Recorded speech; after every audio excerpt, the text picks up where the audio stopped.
Chemistry करा रहा हूँ, फिजिक्स करा रहा हूँ, हिंदी, इंग्लिश, मैथ, ये 5 सब्जेक्ट का ऑब्जेक्टिव करा रहा हूँ। आप अच्छे से मचा सकते हो। इस वीडियो को एंजॉय करो। 5 मिनट में खत्म किया है। ये सारे इंपॉर्टेंट क्वेश्चंस है, मैंने हर चैप्टर का बता रखा है। ठीक है, देख सकते हो यार अच्छे तरीके से। पहला प्रश्न, भूषण के प्रिय नायक कौन है? तो भूषण के प्रिय नायक थे मेरे भाई छत्रपति शिवाजी और छत्रसाल। याद रहेगा ना, छत्रपति शिवाजी भी और छत्रसाल भी। बहुत बढ़िया, पहला का याद हो गया होगा। अगला प्रश्न की बात करते हैं। दूसरा प्रश्न है, भूषण ने कौन सी कविता लिखी है? चलो बताओ, 4 ऑप्शन आपके पास दिख रहे होंगे। बहुत बढ़िया, कवित लिखा था उन्होंने। ठीक है, भूषण ने कौन सी कविता लिखी थी? कवित। ये सब इन्होंने नहीं लिखा था। ठीक है, बहुत बढ़िया, कवित चैप्टर, बहुत बढ़िया। अगला सवाल के ऊपर बात करते हैं। कवित शीर्षक कविता के कवि कौन है? कवित शीर्षक कविता के कवि कौन है? भूषण जी। भूषण जी कवित चैप्टर कर रहे हैं, भूषण ने लिखा है। बहुत बढ़िया, यही चीजें चल रही है। छत्रसाल की तलवार ने कौन सा रूप धारण कर रखा था? तो छत्रसाल की तलवार ने रौद्र रूप को धारण कर रखा था।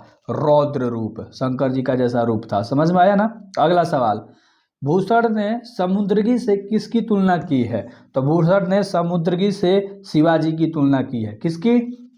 शिवाजी की तुलना की है। अगला सवाल के ऊपर बात करेंगे।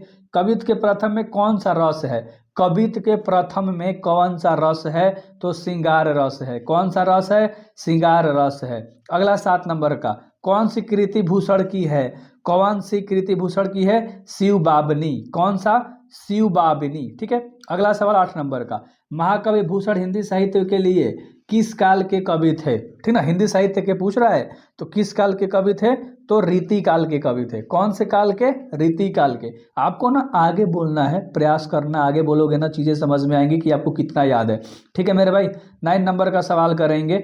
निम्न में से कौन सी रचना भूषण की है? निम्न में से कौन सी रचना भूषण की है? सकेत नहीं है, उर्वशी नहीं है, कामयानी नहीं है, शिवराज भूषण यही है। ठीक ना, कौन? शिवराज भूषण। अगला सवाल 10 नंबर का, फटाक से करो। निम्न में से तम का पर्यायवाची क्या होगा? तम, याद है? तम, तम का तिमिर होता है।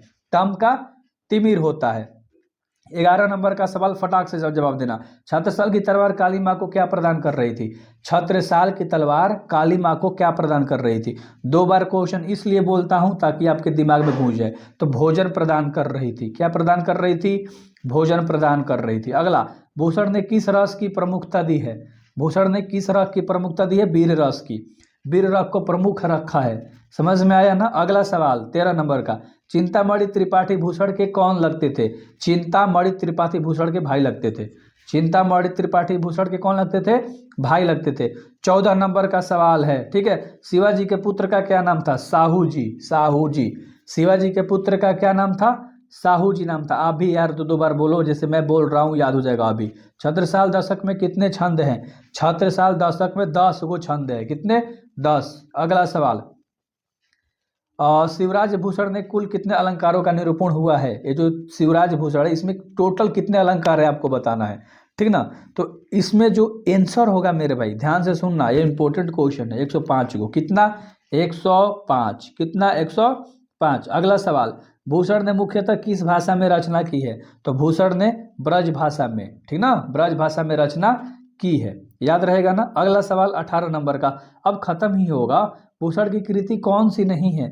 तो भूषण की जो कृति है ना, वो दुसाड़ उल्लास नहीं है। बाकी सब उन्हीं के द्वारा लिखा गया था। जो भी आपको ऑप्शन दिख रहा है, भूषण हजारा, ठीक है, भूषण उल्लास उन्हीं के द्वारा लिखा गया है। हर्षो साल। ठीक है, तो इसमें जो 18 नंबर का ऑप्शन होगा ना, सी नंबर का होगा, यानी कि दुसाड़ उल्लास उनके द्वारा नहीं लिखा गया है।